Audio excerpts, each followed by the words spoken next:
You're listening to the Brutally Delicious Podcast. Brutal! One, two, three, four. The Brutally Delicious Podcast. The Brutally Delicious Podcast. The Brutally Delicious Podcast. The Brutally Delicious Podcast. Welcome. Excellent. Thank you for Appreciate taking the time. I guess the best way to do this, let's start by, for those not familiar with Frank Meyer, can you give us like the 2-sentence elevator pitch? Sure. I'm a musician, author, and filmmaker. Musically, I'm most known for my longtime LA punk rock and roll band, the Streetwalkin Cheetahs. I also in a band called Trading Aces. It's based in Europe. I have a solo career, and I've done a bunch of work with folks like Iggy Spaghetti from the Super Suckers and James Williamson of the Stooges. And since you're wearing a Destruction shirt, I'll mention, and the Mighty Thor. I've played with Thor off and on for years. Nice. But I also have directed 3 documentary films and have a deep, background in film and TV and digital production. And I've written 8 books, all published. So a few accomplishments. A few. Yeah, just a few. That's wonderful. So one of my questions was then, how do you think your background in filmmaking influences the visual storytelling in Baby Dynamite? A lot. I mean, in general, movies are my other passion besides music. So a lot of times when I'm writing a song, I'm kind of thinking about what kind of movie it is. Everything from the title to just sort of like the momentum and the tempo and just, what is this, an indie film? Is this an action film? Is this a horror film? What's going on?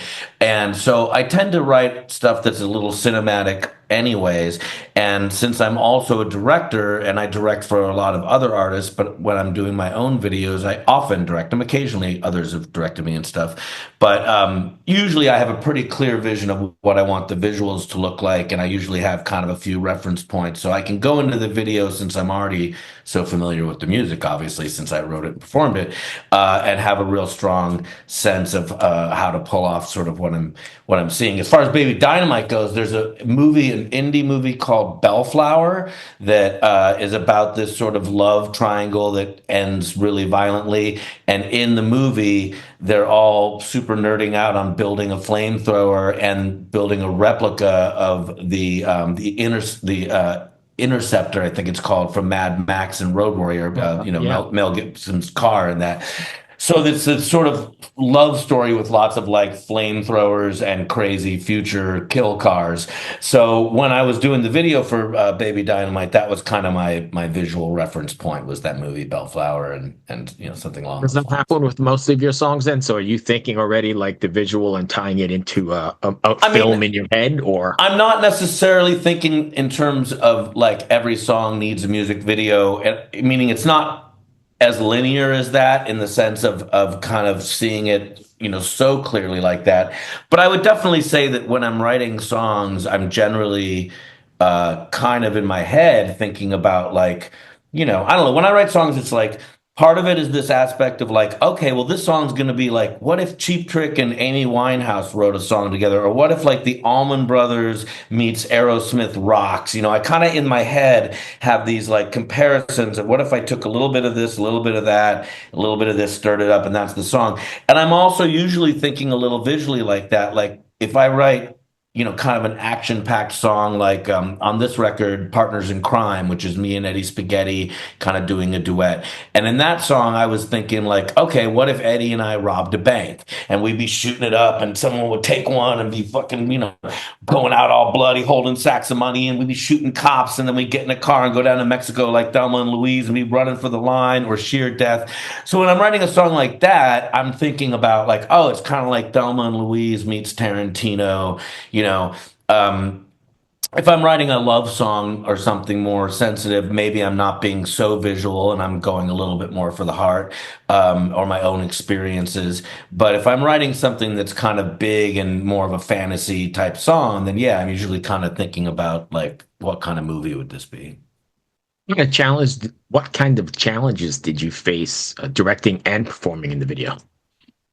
Well, one of any great, leader's strengths, when you're directing a music video or directing anything, you're kind of the leader, is having a team of equally talented people, or hopefully more talented people that know and are experts at all the things that you're not necessarily. Because I'm a multitasker to some extent, but I also realize like I can't do everything, and I got to have good people around me who know what they're doing and know how I work, and we can complement each other. So, for instance, one of my main director of photography, who also is a camera op on a lot of the stuff I work on, and therefore serves as sort of a cinematographer, is this gal named Sarah Remitt. She came from Suicide Girls. She's directed documentary films and stuff. I met her along the way when I was working at Fender, actually directing digital content there. And she's just great. And it's like we speak the same language. We both come from punk rock. We both love horror movies. We kind of can finish each other's sentences. And also, she's great because she brings in a different sensibility. You know what I mean? She's a woman and I'm a man, so we might look at a certain scene a little differently. It gives me an idea to get a good sort of temperature on the room on stuff. She's just got like the same but different sensibilities about things. And since I often am doing stuff where I'm working with actors and actresses and stuff, it's great to have someone who also is a performer. Like she was doing her own performing and stuff, so she has a good gauge on reading the room and helping me read the room and the actors. And she's just a great. So meaning anytime when I got someone like Sarah, who's so multi-talented herself, I'm in front of the camera, but I'm in back of the camera, and then when I need to be in front, I just hand it off to her and like, you're in charge now, and you just tell me what to do because now I'm a talent. You're the director, so you're in charge.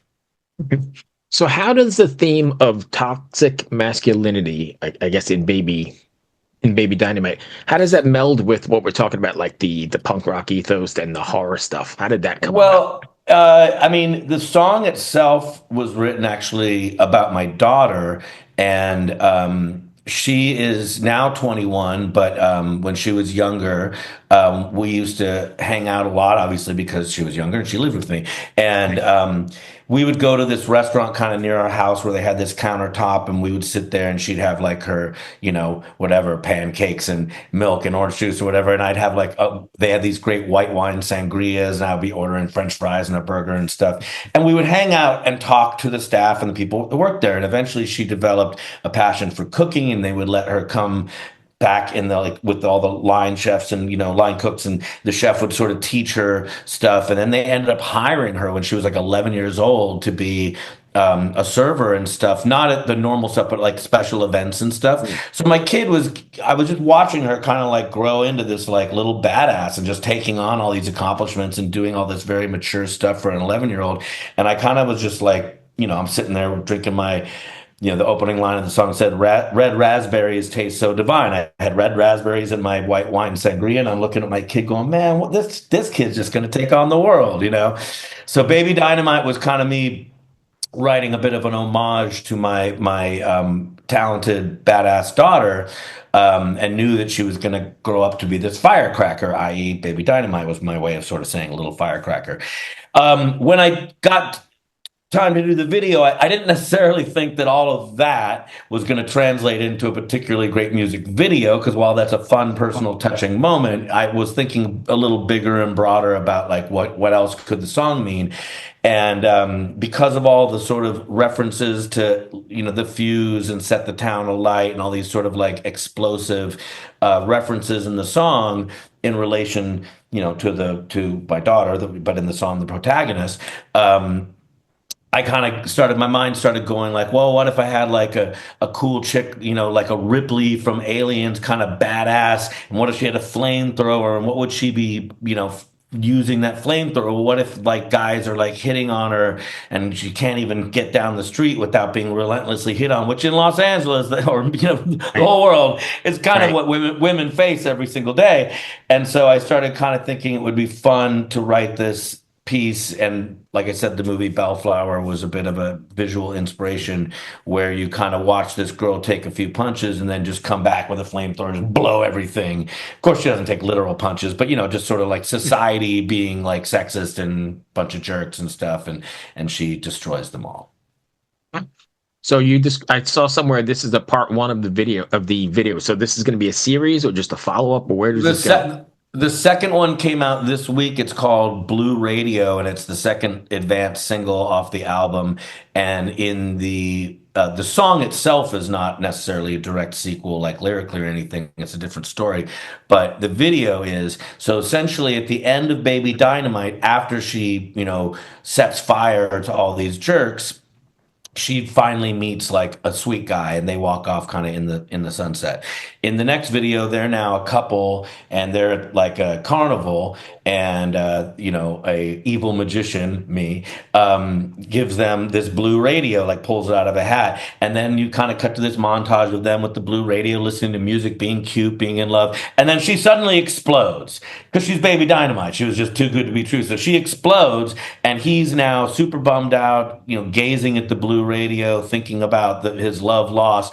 He passes out and imagines her coming back as an angel and kind of says, well, I don't have to be dead if you don't want. So he wakes up and climbs up on a hill and plants the blue radio and in the dirt and waters it, and she's resurrected and comes out of the ground, and they kind of finally get to walk and have their real moment.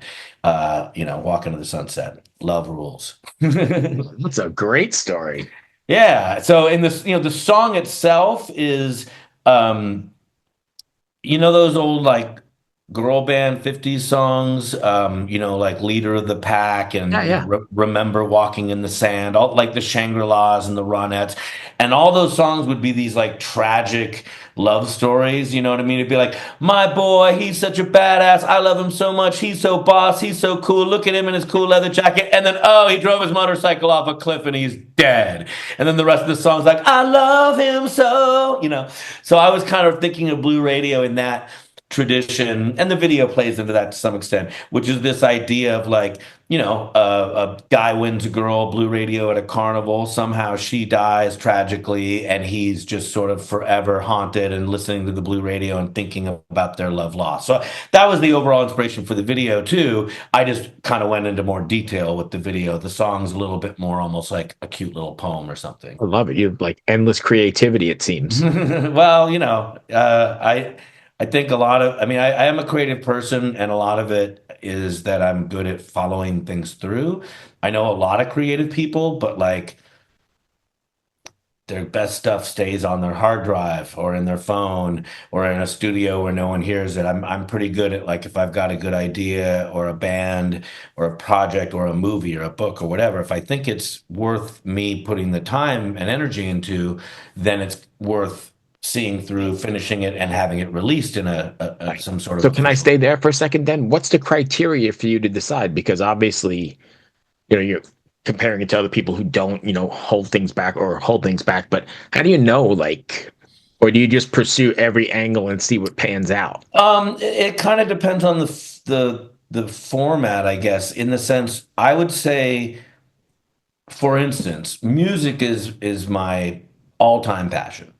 That is really what I love to do. And I'm lucky right now because right now I'm playing in 6 functioning touring bands simultaneously and touring constantly, to the extent where, with the exception of directing some music videos, and I've got sort of these little freelance regular gigs that I do, but for the most part, with the exception of like some freelance directing work that I still get, my entire job now is playing music, playing guitar in some bands, singing, being the front man in other bands.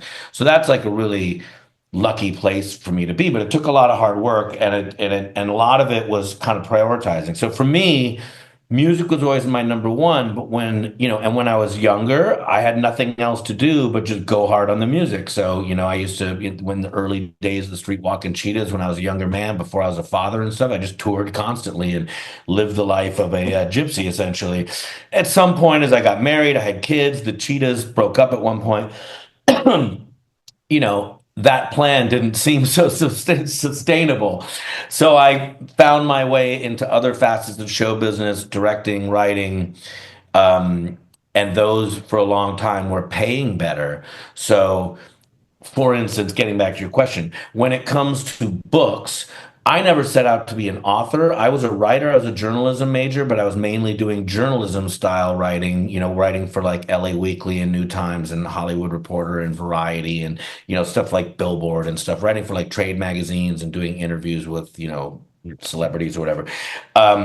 It was only because I got divorced and essentially needed about 20 G's more a year in order to stay in my house.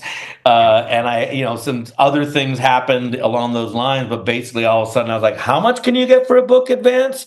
And so I started working on writing like a book every year or two to provide me with that extra income. The first book I did, the Ramones book, kind of fell in my lap through some mutual connections, but then I wasn't thinking about doing more books. It was just this one Ramones book, but it did really well. Suddenly I had an agent, I had the opportunity, and then I get divorced and suddenly need to make more money each year. So I was like, yes, this book thing seems like it might. Right. Yeah. So that one was more like necessity. And then after writing like 8 books, at some point I kind of was like, enough. Like I don't need, it's a lot of work. Nonfiction stuff, it's a lot of work. It's like writing a giant research paper, and I was spending every second doing it that I wasn't already playing music and a day job and being a father.